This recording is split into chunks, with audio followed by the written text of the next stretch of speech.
Good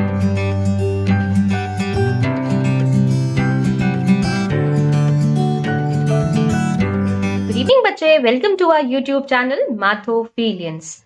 आज का हमारा टॉपिक रहेगा फैक्टराइजेशन ऑफ पॉलिनोमियल्स। पॉलिनोमियल्स का फैक्टराइजेशन, ये जो पूरा लेक्चर होने वाला है, बेसिकली आपके पास अगर क्वाड्रेटिक पॉलिनोमियल हो या फिर क्यूबिक पॉलिनोमियल हो, दोनों में से कोई भी पॉलिनोमियल होगा तो हम किस तरह से फैक्टराइज कर सकते हैं या फैक्टराइजेशन कर सकते हैं, वो हम इस वीडियो से, इस लेक्चर से सीखेंगे। ये टॉपिक बहुत इंपॉर्टेंट है, इसलिए वीडियो को पूरा देखिए ताकि आपके सारे डाउट्स क्लियर हो सकें। अच्छा, फैक्टराइजेशन का मतलब क्या होता है? फैक्टराइजेशन का मतलब फैक्टर्स फाइंड आउट करना, किसी भी पॉलिनोमियल के फैक्टर्स फाइंड आउट करना। यानी कि अगर मैं सीधी भाषा में अगर आपको कहूं, कोई भी पॉलिनोमियल है तो आपके पास ऐसे दो फैक्टर्स मिलेंगे जिनके बीच में एक प्रोडक्ट का साइन होगा। अगर आपको आपका पॉलिनोमियल इस फॉर्म में दिखाई दे रहा है कि कोई एक फैक्टर है और कोई दूसरा फैक्टर है, दोनों के बीच में एक प्रोडक्ट का साइन है, इसका मतलब आप फैक्टराइजेशन कर चुके हैं। ठीक है, इसको डिटेल में देखते हैं। पहले हम देखेंगे कि क्वाड्रेटिक पॉलिनोमियल को किस तरह फैक्टराइज करते हैं, एंड देन फिर देखेंगे कि क्यूबिक पॉलिनोमियल किस तरह फैक्टराइज किया जाता है। तो चलिए स्टार्ट करते हैं। स्टार्ट करने से पहले अगर आपने चैनल को अभी तक सब्सक्राइब नहीं किया है तो चैनल को जरूर सब्सक्राइब कर दीजिए ताकि आपको आने वाली हर नई नोटिफिकेशन टाइम पर मिल सके। अगर आपको ये वीडियो यूजफुल लगे तो लाइक जरूर कीजिएगा, शेयर कीजिएगा अपने दोस्तों के साथ ताकि उनकी भी प्रॉब्लम सॉल्व हो सके। ओके, चलिए स्टार्ट करते हैं। Factorization of quadratic polynomial. Quadratic polynomial, इसको फैक्टराइज करने का जो मेथड है, फैक्टर थ्योरम से भी आप कर सकते हैं, लेकिन हालांकि इस बार 2020 में वो डिलीट किया जा चुका है। तो हम लोग जिस मेथड से सीखेंगे उसका नाम है method of splitting the middle term. ठीक है, क्या है ये मेथड, अभी देख लेते हैं। ये देखिए, बोलते बोलते मैंने मिडिल टर्म की जगह मिडिल मेथड लिख दिया, मिडिल टर्म। ठीक है, एक एग्जांपल के थ्रू आपको समझाती हूं। मान लीजिए कि हमारे पास जो पॉलिनोमियल है वो है 6x² प्लस 17x प्लस 5। ठीक है, ये क्वाड्रेटिक पॉलिनोमियल है, डिग्री 2 है इसका, इसलिए इसको क्वाड्रेटिक पॉलिनोमियल बोलते हैं। अपने पिछले लेक्चर में मैं ऑलरेडी ये बात बता चुकी हूं ना कि किसी भी पॉलिनोमियल जिसकी डिग्री 2 होती है उसको हम क्वाड्रेटिक पॉलिनोमियल कहते हैं।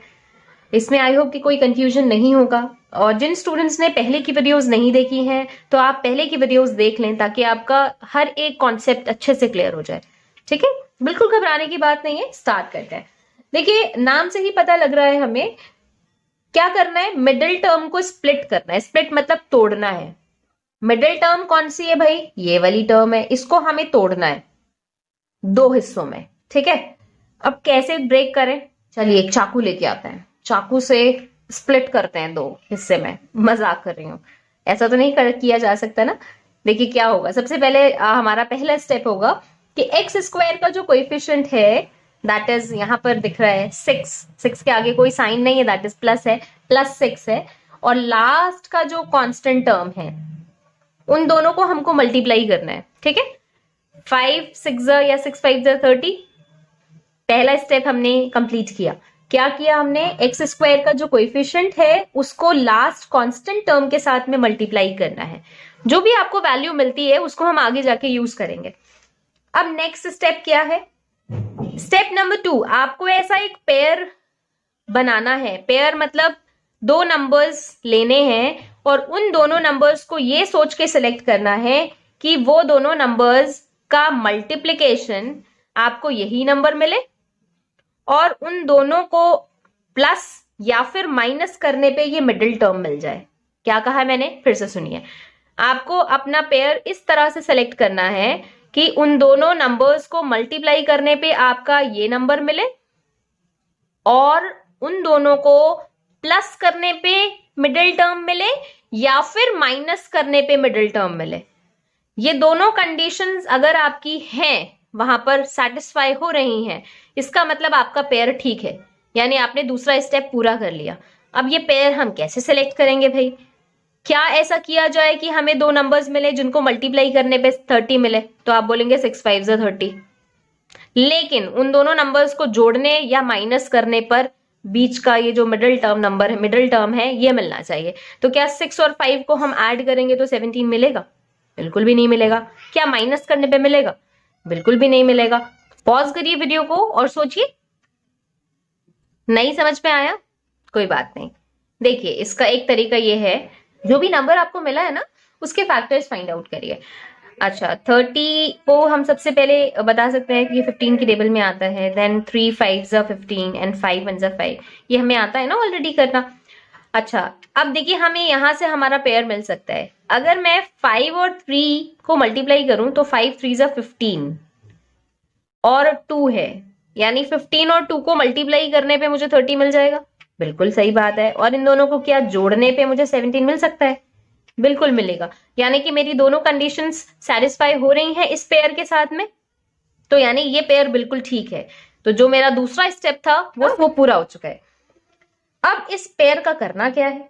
स्टेप नंबर 3, जो आपका पहला टर्म है उसको तो हम एज इट इज लिखेंगे।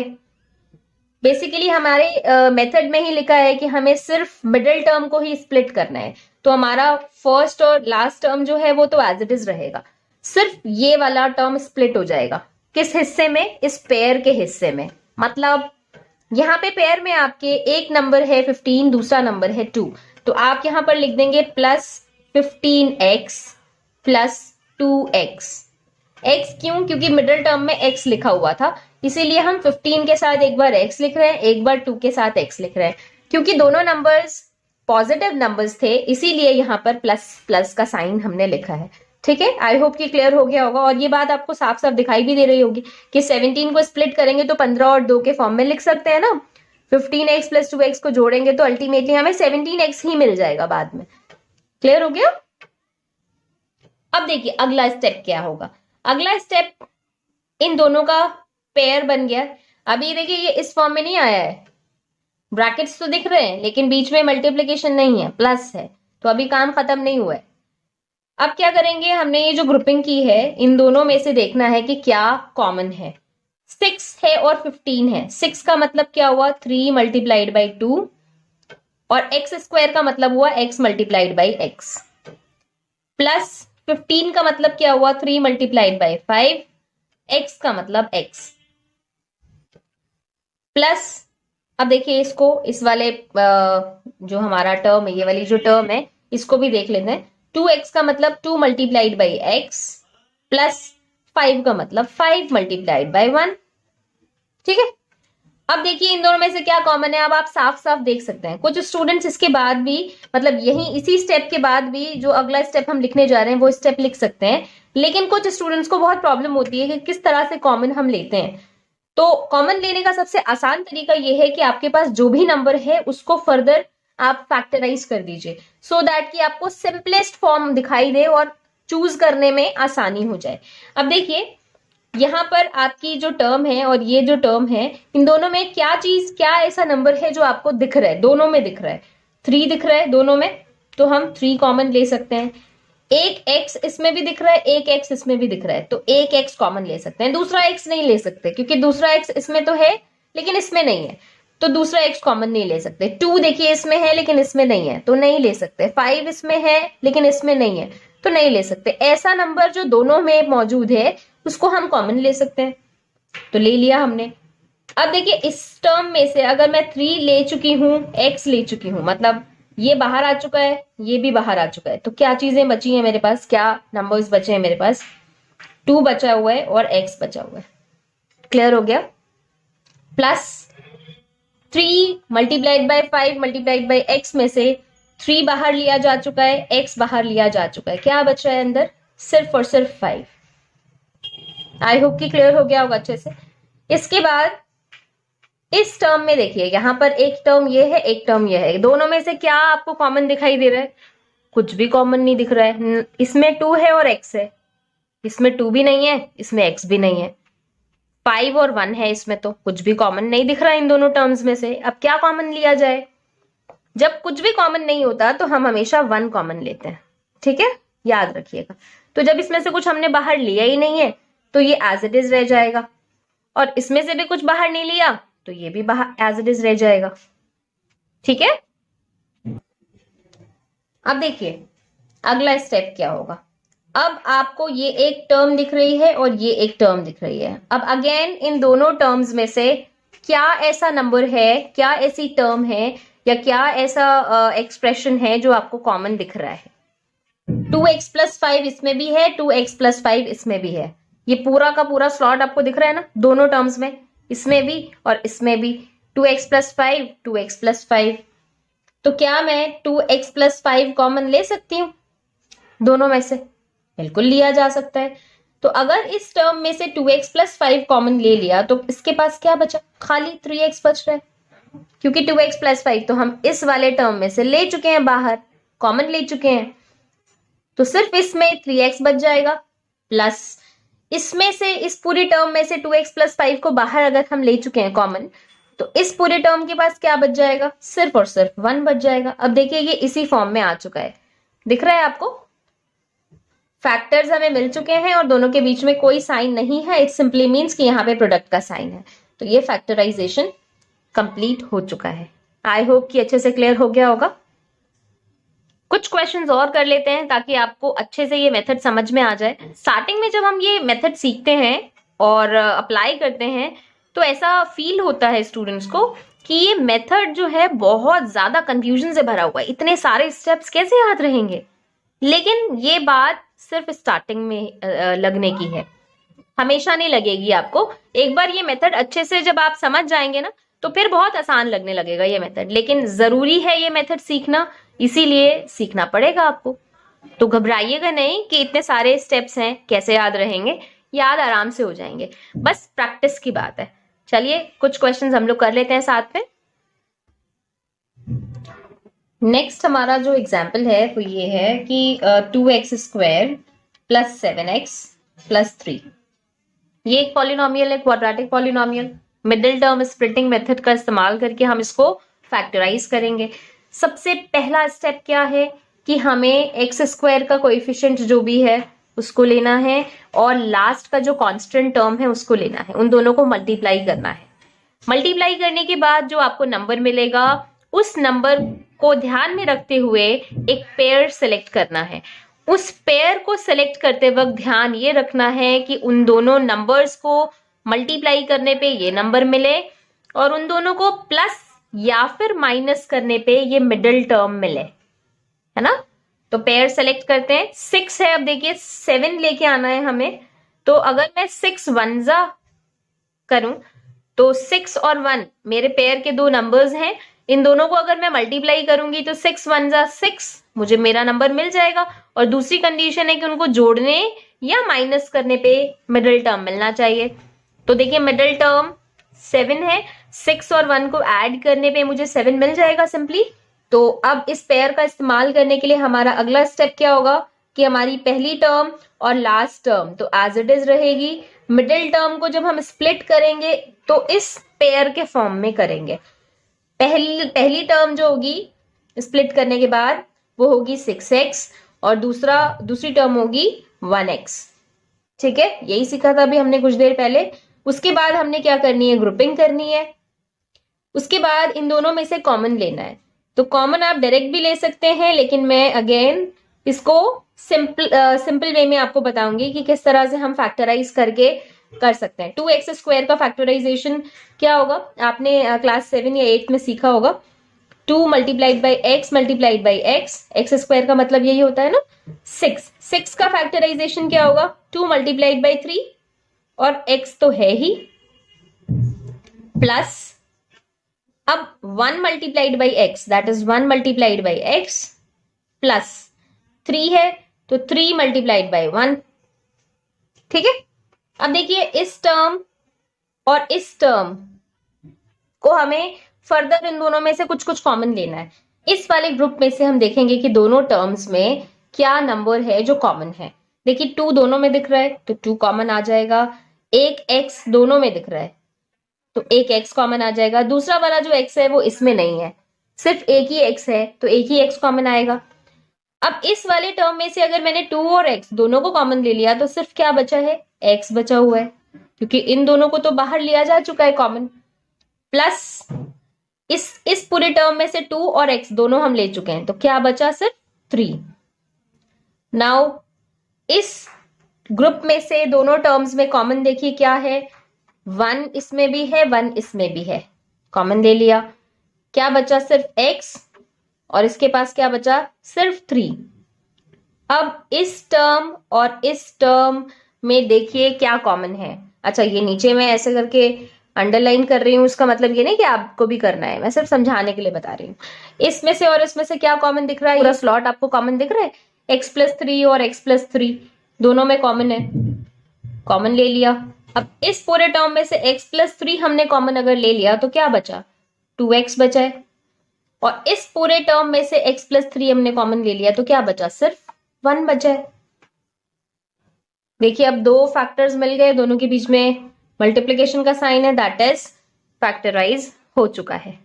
ठीक है, अगला हमारा एग्जाम्पल होगा y² - 5y + 6। अब मिडिल टर्म स्प्लिटिंग मेथड का इस्तेमाल करके हम इसको फैक्टराइज करते हैं। सबसे पहला हमारा स्टेप क्या होगा, y² का जो कोएफिशिएंट है दैट इज 1, उसको मल्टीप्लाई करना है लास्ट के कांस्टेंट का टर्म के साथ में, दैट इज 6, यानी कि मल्टीप्लाई करने पे क्या मिला, 6 मिला है। अब पेयर ऐसा सिलेक्ट करना है कि दोनों नंबर्स को मल्टीप्लाई करने पे हमें ये नंबर मिले और उनको प्लस या फिर माइनस करने पे मुझे ये मिडिल टर्म मिले। अब मिडिल टर्म में ध्यान रखने की बात ये है कि यहाँ पे -5 है। बहुत सारे स्टूडेंट्स ये जो साइन है उसको नेग्लेक्ट कर देते हैं, माइनस को बोलते हैं कि छोड़ो ना यार, क्या है, माइनस ही तो है, क्या करना है उसको लेकर के। नहीं भाई नहीं, किसी भी नंबर के आगे जो भी साइन लगा होता है ना, वो उसकी आइडेंटिटी होती है, उसका साइन होता है, उसको आपको छोड़ना नहीं है, उसके साइन को उसके साथ लेके जाना है। अगर मैं 5 बोल दूंगी तो गलत बोल दूंगी, y का कोएफिशिएंट क्या है, -5 है। ठीक है, तो इस चीज का ख्याल रखिएगा। अच्छा, अब पेयर जो है मेरा, क्या लिया जाए कि -5 मिले उनको प्लस या फिर माइनस करने पे, और मल्टीप्लाई करने पे 6 मिले।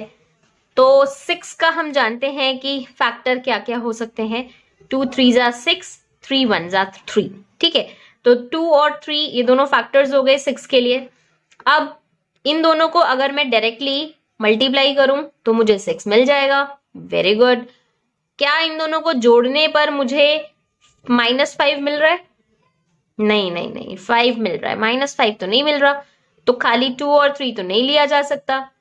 क्या किया जाए, अब सोचिए, थोड़ा सा इसमें मॉडिफिकेशन करिए। अगर मैं -2 और -3 ले लेती, अपना नंबर जो है सेलेक्ट इस तरह से करती, दोनों के आगे एक माइनस माइनस लगा लेती, तो -2 और -3 को मल्टीप्लाई करने पे 3 2 = 6 और माइनस माइनस प्लस, मुझे जो +6 चाहिए था वो तो मिल गया।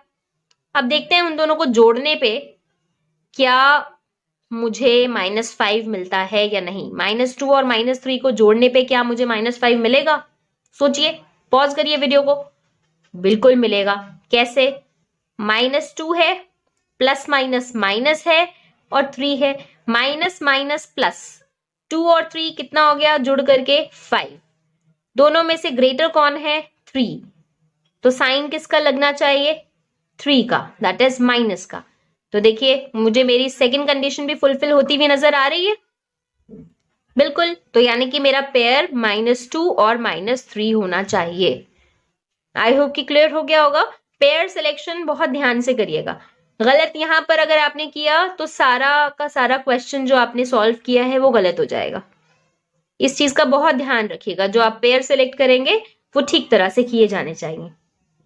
अगला स्टेप क्या था, मैंने आपको बताया था, क्योंकि मिडिल टर्म स्प्लिटिंग मेथड है तो सिर्फ मिडिल टर्म को आप स्प्लिट करेंगे, बाकी की फर्स्ट और last term as it is, that is y² और +6। देखिए मैं 6 के साथ उसका साइन भी लिख रही हूँ, +6, उसको जैसे सिर्फ 6 को नहीं उठा के ले आए, उसके साइन को भी साथ में लेके आना है। अब स्प्लिट करते हैं किस तरह से, इस पेयर की हेल्प से। -2 है और -3 है, तो -2y और -3y लिख देंगे। y लिखना जरूरी है क्योंकि यहां पर भी साथ में y है, y नहीं होता तो फिर देखा जाता, y है तो y लिखेंगे। अच्छा, वेरिएबल यहाँ पर y है आपके पॉलिनोमियल में, तो आप y ही वेरिएबल यूज करेंगे। ऐसा नहीं कि इससे पहले हमने x वेरिएबल वाले क्वाड्रेटिक पॉलिनोमियल्स देखे थे, तो वहां पर आपने x देख लिया, तो अब आपके चाहे आपको पॉलिनोमियल चाहे y के टर्म्स में दिया है या z के टर्म्स में दिया है, आप ये बोलने लगे कि नहीं नहीं नहीं, हम लोग तो उसको x के टर्म्स में ही लिखेंगे। नहीं, ऐसे नहीं करना है। जो पॉलिनोमियल जिस वेरिएबल के टर्म्स में दिया हुआ है, आपको उसी वेरिएबल के फॉर्म में उसको लिखना है। ओके, अब ग्रुपिंग की जाए। ग्रुपिंग करते वक्त हमें दिख रहा है कि ये एक ग्रुप हो गया और ये एक ग्रुप हो गया। अब क्या करना है, पहले ग्रुप में से कुछ कॉमन लेना है और दूसरे ग्रुप में से कुछ कॉमन लेना है।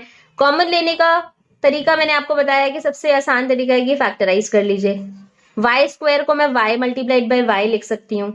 2y को किस तरह लिख सकती हूँ, 2 मल्टीप्लाइड बाय y, माइनस इस ग्रुप में 3y लिखा हुआ है, that is 3 multiplied by y, plus 6 लिखा हुआ है यानी कि 2 मल्टीप्लाइड बाय 3। अब अगला स्टेप होगा कॉमन लेने का। इस ग्रुप में से दोनों टर्म्स में क्या कॉमन दिख रहा है आपको, दोनों में एक y कॉमन दिख रहा है ना। इसमें से एक y दिख रहा है, इसमें भी एक y दिख रहा है। दूसरा y क्या दिख रहा है इसमें, बिल्कुल भी नहीं दिख रहा। तो इसमें से अगर y कॉमन ले लिया एक y, तो एक y तो बच गया है। माइनस इसमें से हमने इस टर्म में से y कॉमन ले लिया, तो क्या बचा है 2, माइनस इन दोनों में से हमने क्या कॉमन लिया है, 3 कॉमन लिया है। क्यों, क्योंकि 3 दोनों में दिख रहा है। और क्या कुछ और कॉमन दिख रहा है, y नहीं, 2 नहीं, तो इस टर्म में से अगर 3 कॉमन ले लिया तो सिर्फ क्या बचा, y। अब देखिए यहाँ पे इस टर्म में से हमने 3 कॉमन ले लिया तो 2 बचा हुआ है, लेकिन व्हाट अबाउट दिस साइन, क्या इस साइन में से भी कुछ कॉमन आएगा, बिल्कुल आएगा। ये प्लस साइन किस तरह से बना होगा, माइनस और माइनस से मिलकर बना होगा। और इनफैक्ट ये ग्रुपिंग जो की गई है ना, ये माइनस के साथ की गई है, मतलब मुझे इस तरह से लिखना चाहिए इसको, यहां पे ऐसे करके प्लस, मतलब ये पूरा का पूरा जो ये स्लॉट था, इस पूरे स्लॉट को हमने एक ग्रुप में डाल दिया था। उसके बाहर कोई साइन नहीं था, तो ये हमने अज्यूम कर लिया है कि वहां पे प्लस साइन ही होगा। अब दोनों में से अगर देखिए, यहां पे भी एक माइनस साइन दिख रहा है और इस प्लस में छुपे हुए 2 माइनस हैं, तो दोनों टर्म्स में से एक एक माइनस कॉमन अगर ले लिया गया है बाहर, तो इसका माइनस तो बाहर आ चुका है बेचारे का, तो इसके पास कुछ बचा ही नहीं। इसमें से 2 माइनस में से एक माइनस बाहर आ गया, तो एक माइनस हमारे पास अंदर बच गया है। क्लियर हो गया, ओके। अब देखिए इस टर्म और इस टर्म में से दोनों में क्या क्या कॉमन दिख रहा है, ये y-2 का जो स्लॉट है दोनों में कॉमन दिख रहा है, तो y-2 कॉमन लिया जा सकता है। और इस y-2 में से इस टर्म में से y-2 अगर कॉमन ले लिया तो क्या बचा, y बचा। फिर इस पूरे टर्म में से y-2 को खाली उठा के बाहर लिख लिया, तो क्या बचा है, -3। आई होप कि क्लियर हो गया होगा। देखिए ये फैक्टर्स के फॉर्म में आ गया है ना, बीच में मल्टीप्लिकेशन का साइन भी दिख रहा है, तो ये फैक्टराइजेशन हो चुका है। आई होप कि क्लियर हो गया होगा आपको। फिर भी अगर कोई डाउट रह जाता है तो आप मुझसे कमेंट सेक्शन में पूछ सकते हैं। और क्यूबिक पॉलिनोमियल को किस तरह फैक्टराइज करेंगे वो हम लोग नेक्स्ट पार्ट में सीखेंगे, ठीक है। बने रहिए हमारे चैनल के साथ, मिलते हैं अगले लेक्चर में। Okay, take care, good bye.